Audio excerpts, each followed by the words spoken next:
Hello, everyone, and welcome to this broadcast of the Rated R Esports League of Legends team during the Phoenix Rising League 2019. It is a pleasure to bring this broadcast to you. My name is Benju Hadri Sorensen. On the cast with me is Brock Proden Rubino. Hello, everyone. Welcome back to another week of exciting league action. For those of you who have been following the team, you may recognize a few of these names. The opponent today is Tempest, Rampage, our opponents from the first week.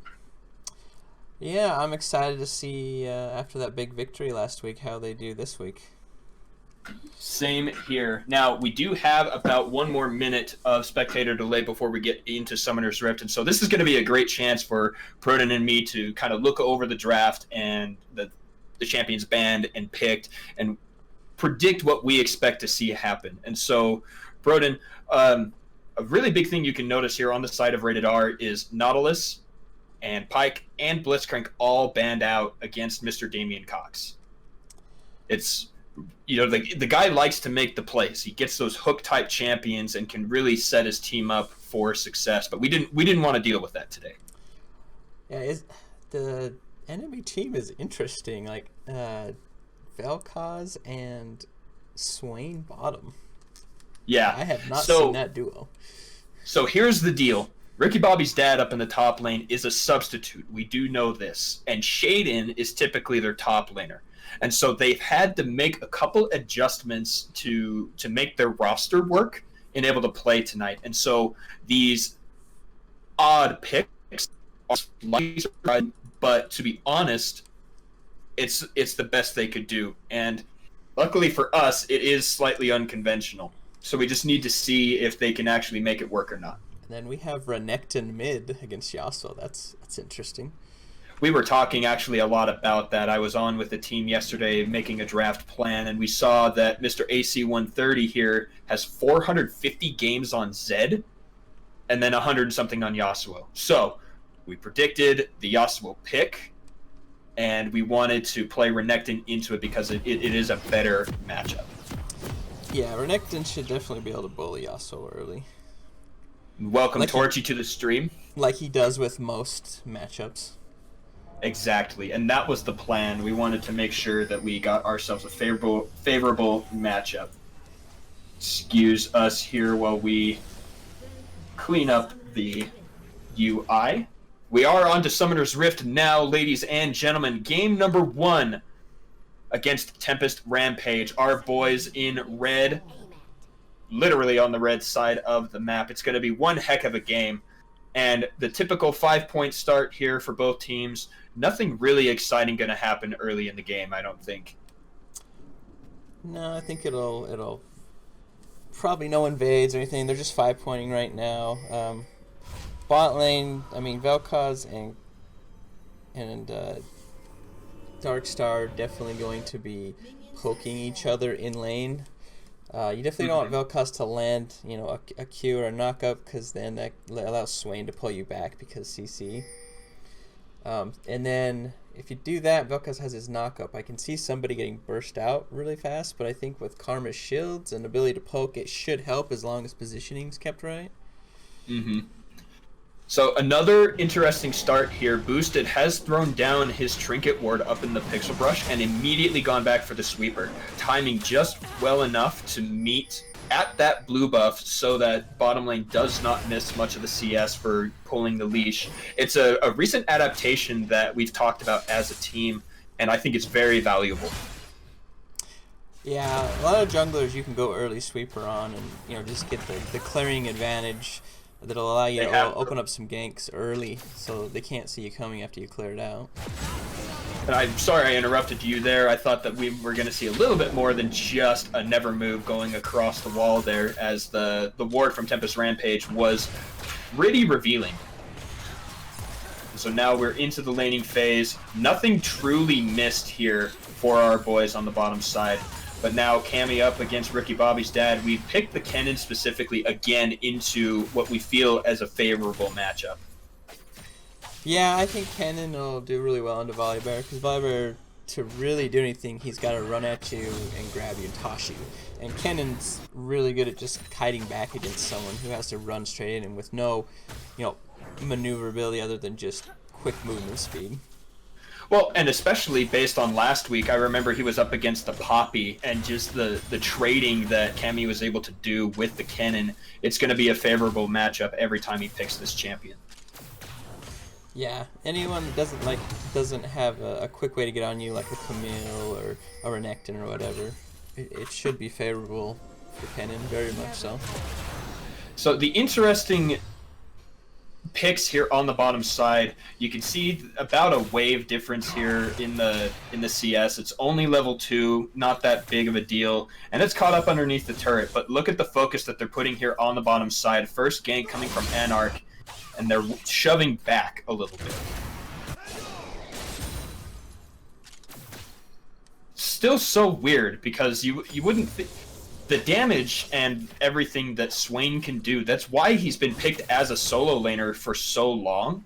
What do you think it is about putting him in the support where we typically see Vel'Koz at that capacity? I think it's just easier for Vel'Koz to farm into this, so it's better for Swain just to try and get poke and farm that way. Vel'Koz has a lot better wave clear, especially early, than Swain does. Alright, I can see it. So there's always a reason. Yeah, I would just say it's just easier for him to poke, keep him back. I think Swain could be taken advantage of a lot more if he was the one trying to always step up and farm. And see, that's the grab and knock up I was talking about right there. See how if Swain grabs you, he can just instantly knock you up, and it's very easy for Vel'Koz, or excuse me, not Swain will knock you up, but it's very easy for Vel'Koz to get that knock up right afterwards. Ooh, are we time lagged? You might be a little behind me. How did that work? Okay, here we go. We are all right back on. So sorry about that. I don't know how that even happened. Yes, that was... Oh, and here it might come again. Rito is going to use a supercharger to get out of range, but the Vision of Empire does land that last hit, and Rito almost goes down. He is still alive. Looking, and there is the plasma fission behind the tower. And Geometry, that is over the Tempest Rampage. as they call it. What do they call? Oh, Vel'Koz's geometry. Ooh, Cammy nicely dodging that gank. Nothing hits this guy. That movement speed from him is really, really nice to get out of something like that where they've already used the dash, and then you just kind of move speed right out of it if it's far away, and it's a lot harder for them to hit you. Agreed. And that's one of the things about Kennen. We thought that possibly there was going to be a weird shift in his priority when they moved the armor and magic resistance he got on the previous iteration of Lightning Rush when they added it to his ultimate, that Slicing Maelstrom. But Cammy has been using it to great effect regardless, because it still gives the movement speed. Oh yeah, it's really nice, just have that burst of speed on call whenever you want. It's not a dash, but it lasts long enough for you to just, get, especially early game where like you don't have boots yet or anything like that. You can really get out of the way as long as somebody doesn't get right up on you and use a dash to get on you. So an interesting move there for Volibear to throw down those lightning claws and shove the wave. His jungler's clear on the bottom side. It's probably just to get that ideal back timer, but Kennen underneath the turret actually does really well CSing. He has that Thundering Shuriken that deals a lot of damage. It's like an auto attack reset. It's so fast, and so I wonder if that was worth it. The wave should push back to Volibear if he got it underneath the turret enough to get it to push, or it's just going to freeze in the middle. So either way, that's going to be good for Volibear because he doesn't really want to be pushed up that far because he doesn't have a dash or anything. So I mean, he wants the wave to be closer to him. So it's a lot easier for the jungler to come in and gank Kennen when he's that far back, because you don't have to try to get that quick dash from the side or whatever. You can just walk up behind him and kind of cut him off. Here we go, another engage down on bottom side. Rito taking about a quarter, and the oppression here coming from Swain Vel'Koz is actually showing to be pretty effective. Rito's doing really well with CS though. He has died once, but look at the CS. It's still right together there. So, they really couldn't punish. Here we go, an engage down onto Damian Cox, who throws down his own flash, and the disengage is there. Yeah, 2 immobile champions in the bot lane, so that's really good to get his flash early. He'll probably come back down once the wave pushes back out and get probably a pretty easy gank on him, especially if Karma can keep him poked down. Pre-level 6 would be really good while he's level 5 right now, but he's probably about to hit level 6. It's a little harder to kill him when he can just draw all the help. But we have our fight up here. Cammy gonna disengage with beautiful stuns from the Slicing Maelstrom. Popping, nope, no passive yet for Ricky Bobby's dad. And Torchy, unfortunately, either we blank all of blue side, or we leave it like this and let the client do what it does. I wish we could see a little bit more as well. But fortunately, while we're still in the laning phase, it just focuses on the blue side because of the angle of the map. Looking once again here on the bottom side, Anarch is on his way for yet another gank, wanting to get this bottom lane ahead. It looks like it's spotted out, so no harm done here on the bottom side. Our boys stay safe. It looked like Yasuo was going to roam down bottom, but I think because of the ward coverage, they can't see because they got the Scuttle Crab, and then there is a ward over in the other part. He's not able to effectively roam down there, especially with the lane pushing in, but Sejuani is coming in for a gank, it looks like. They still need to be careful here. The root does go down onto Cho. He cannot flash. He doesn't make it out, and now underneath the turret, Anarch goes in, and the explosions do not kill Rito with the flash and uses the summoner heal, but advantage there for Tempest Rampage.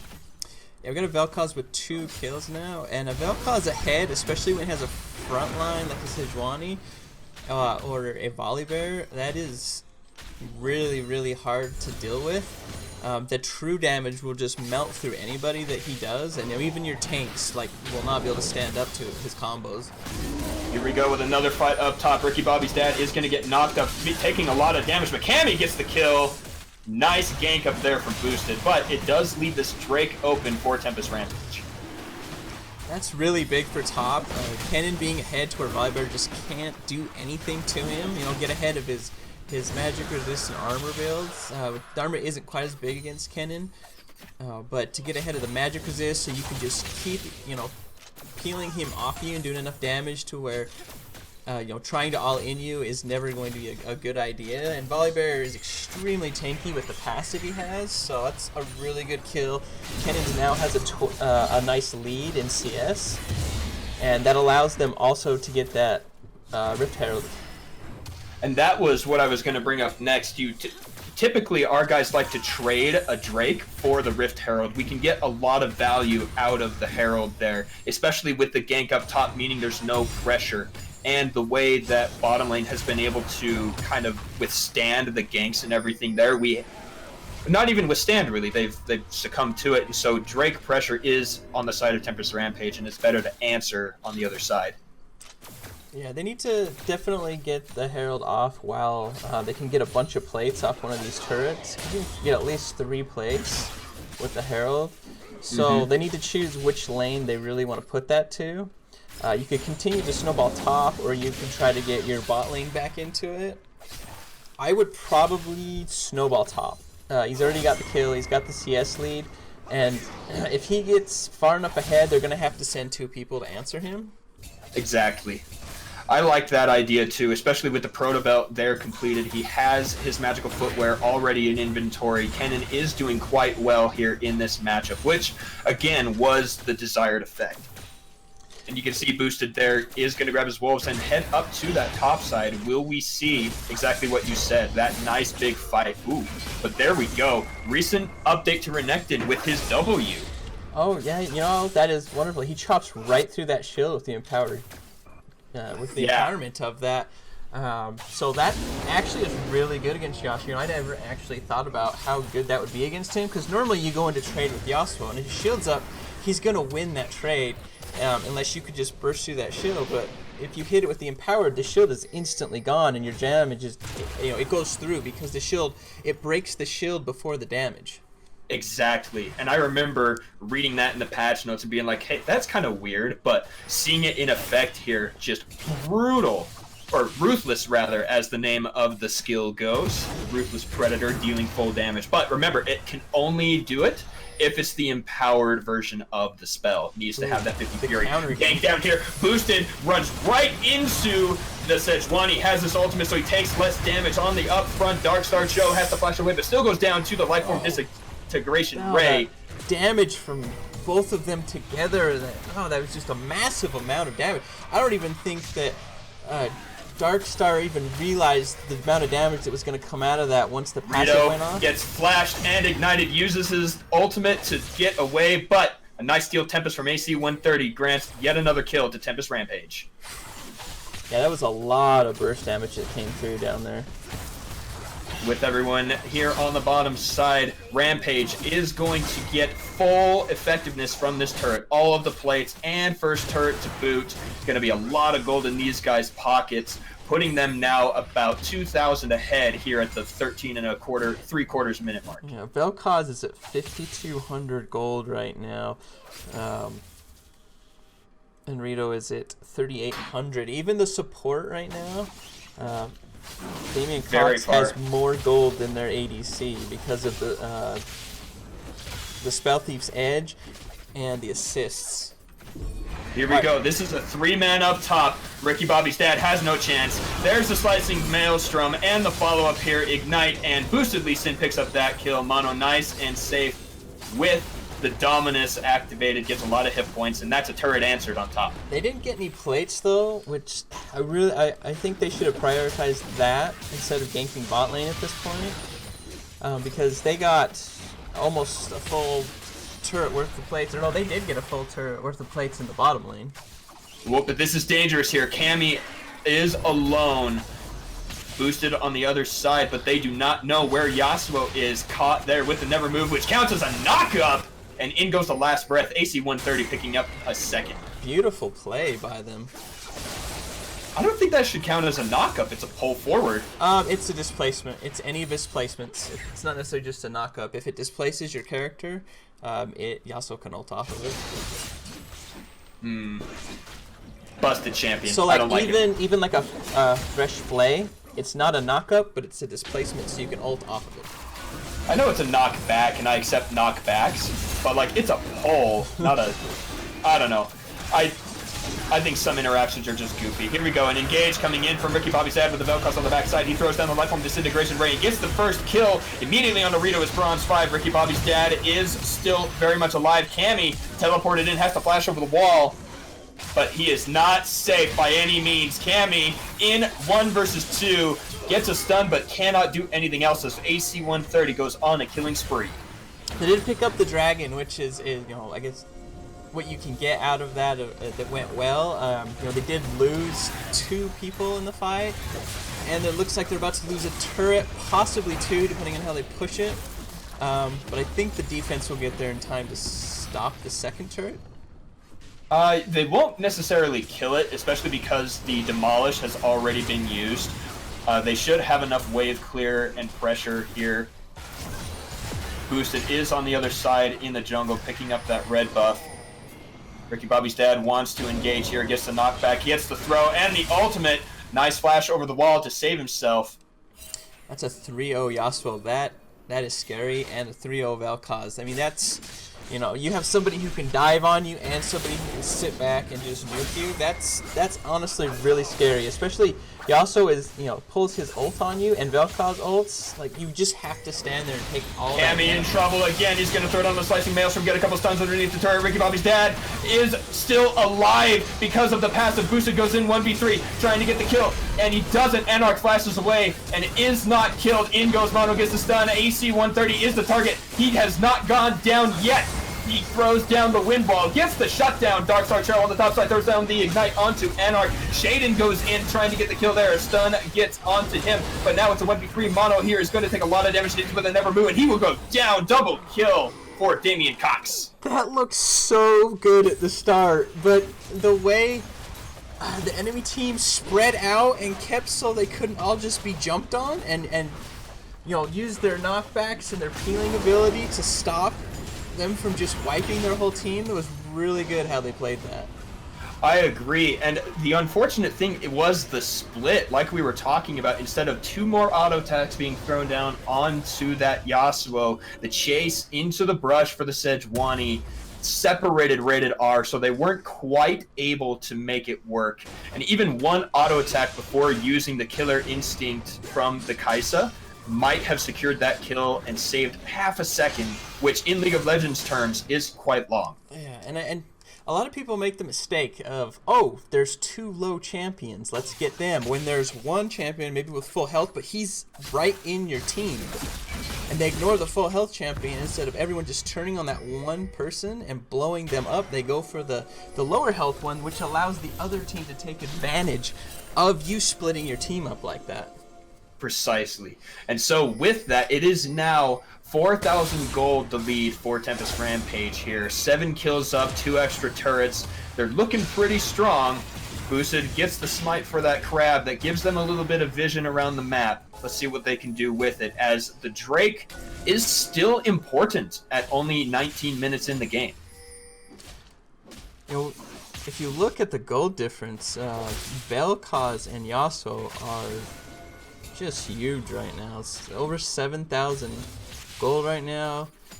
Even the Swain is massive as well. He almost has, he's just 900 gold under Vel'Koz or so there. I mean, that's dangerous when the support is that fed as well, and a Swain can do a massive amount of damage to you. Definitely. He has just that Rod of Ages, which means that he's got those extra hit points. He's going to scale for another 5 stacks there, but is just as powerful. Like you were saying, 307 on this Swain. Got a lot of gold, got a lot of power here, and especially when he uses that stopwatch in the Demonic Ascension, he'll be doing a lot of work. Rated R has to be careful. If Rated R can hold this out and get Kai'Sa going, get her some shutdown gold or just some farms, some kills, something. I mean, they're going to peel through these guys eventually. But it's just, can they hold out that long? The ultimate lands onto Darkstar Cho. He flashes out, no kill yet. Cammy comes in, slicing Maelstrom. They're going to get the stuns there, but he goes really low himself. Damien Cox goes into that stopwatch. Rampage there for him. Mono in some trouble here. Goes back the other way, gets the stun, and he gets the shutdown on to Shaden. But it is not enough, as the rest of Rated R have to run. Good shutdown. 600 gold over to Renekton, but it's just not enough right now. They need that gold really on Kai'Sa. I mean, mid, jungle, and top lane are doing really, really well, but Kai'Sa's just so far behind, and they really need her damage to peel through these tanks.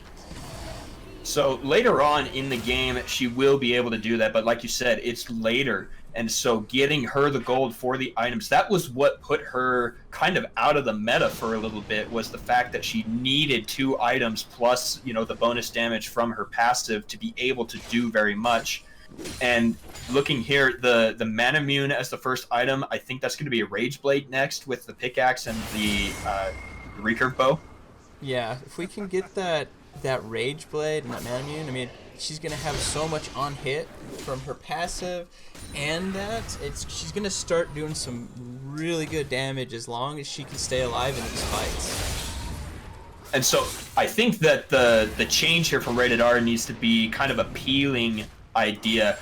For those who were able to watch the quarterfinals between Clutch and TSM, I won't give any spoilers except that Cody's son was the focus for Clutch, and they just did this amazing job at making sure that they did everything they could to keep him alive, and he made a huge impact on the series.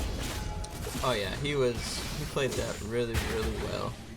And so if they can do the same thing and just peel for Rito instead of trying to start the fights, kind of using that slicing Maelstrom from Cammy, who now has the Zhonya's, which will make him a lot safer in those engages, I think it might work out a little better. And you can't fight this to where Vel'Koz can just spray your backline right now, because he will annihilate your ADC and your support. Like, they're not going to survive his ult with enough health to be of much use right now. No, definitely not. You gotta interrupt him. You gotta get Cannon in that backline, is what I'm thinking.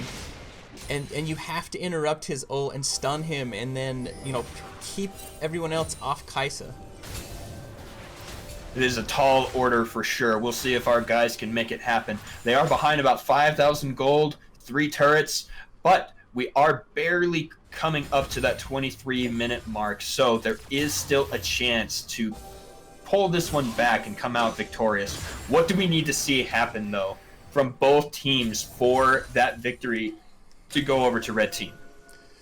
They just got to slow the game down. They can't allow any more trades where they lose a member and the other team doesn't, and they have to take advantage of every kill they get by Joe gets hit, he gets pulled, he's gonna try and heal up there. In goes Cammy trying to deal the damage. They switch over onto the Yasuo, they shut him down. Ricky Bobby's dad is taking a lot of damage from Vel'Koz on the backside, does not get a whole lot done with his laser, flashes out, and now Anarch is gonna go in onto Mono. Ricky Bobby's dad trying to help him there, they get the kill.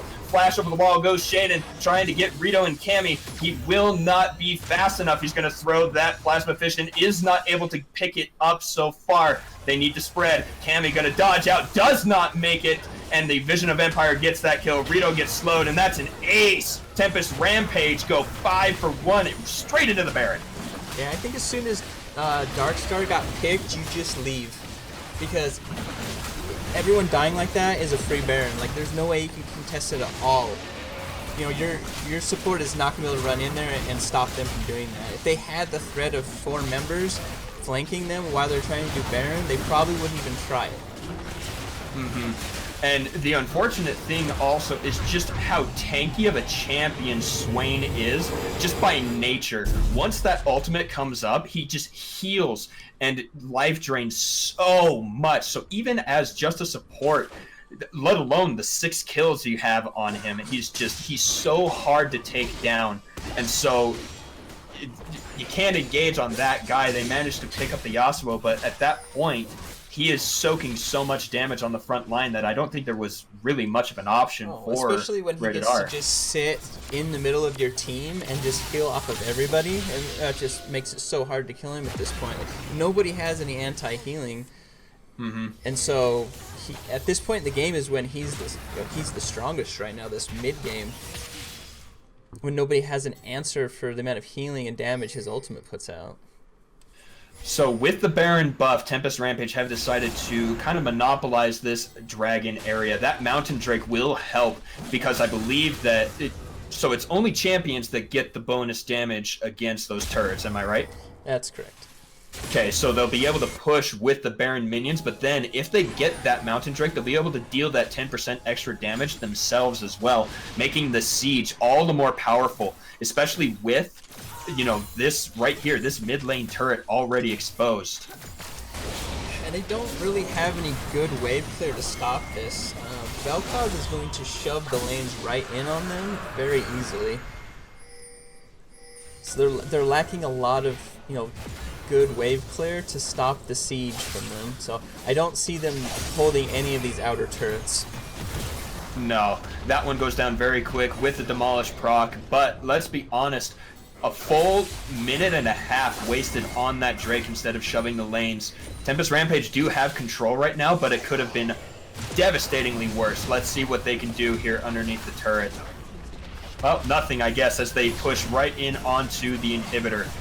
And it goes down. Rated R wisely leaving it, because at this point you can't just walk up and fight them. Those minions are also buffed up, and it's just not worth it at that time. Yeah, I think they should be rotating to mid instead of staying in the base like that. I mean, I don't really know if there's enough damage to really threaten them at this moment, but just get the towers. Don't take a chance of getting somebody picked off. Oh, and another pick once again onto Darkstar. Damage coming out. AC goes down. Cammy is still alive barely, but is ignited. Mono in the backside. He's going to try and get the kills. Boosted doesn't get the knockback, and Shaden picks that one up. Double kill for Anarch on the top side. Rito goes into the Killer Instinct. Is not able to get the kill, and that's an ace inside of the base. And Tempest Rampage are rampaging through the base and are going to pick up the win. Yeah, that's it right here. With the Baron, they'll make short work of these towers. And the super minions also flooding in. And there it is, game number 1, a valiant effort from Rated R Esports, but Tempest Rampage come out on top. Wonderful game, wonderful cast here from Proden and myself. Thank you so much for being here with me, Proden. Oh, no problem. It's always a pleasure. Indeed. And so, you know, when we were talking about draft, this particular team was kind of difficult because they had their one-trick mid and then their bottom lane who, in the support position, liked those hooking champions like we talked about, the Nautilus, the Blitzcrank, and the Pike. And we thought that we had kind of a handle on it, but, you know, there isn't really a good composition to put into that. And so it's unfortunate, but, you know, we did our best. We put the draft together and did what we could. You know, answering with a Xerath may not have been a bad idea, too. Oh, that's true. That would have given you the range to deal with Vel'Koz a little better, plus a stun. That was also a huge surprise, the Vel'Koz. I don't think any of us saw Vel'Koz anywhere when we were looking up this team, especially from Shaden, who was typically their top laner. So unexpected. If there's anything happy that we can find about this, Kennen did the most damage by quite a bit, by around close to 4K over everyone else in the game, even the closest person. So he did a lot of damage and work with what he was doing. So. All right, everybody, that's going to do it for game number 1. Don't go too far away, though, because in about 20 minutes, game number 2 against SPK will be coming up, and that will be in 20 minutes at 6 p.m. Mountain Time. Don't go anywhere.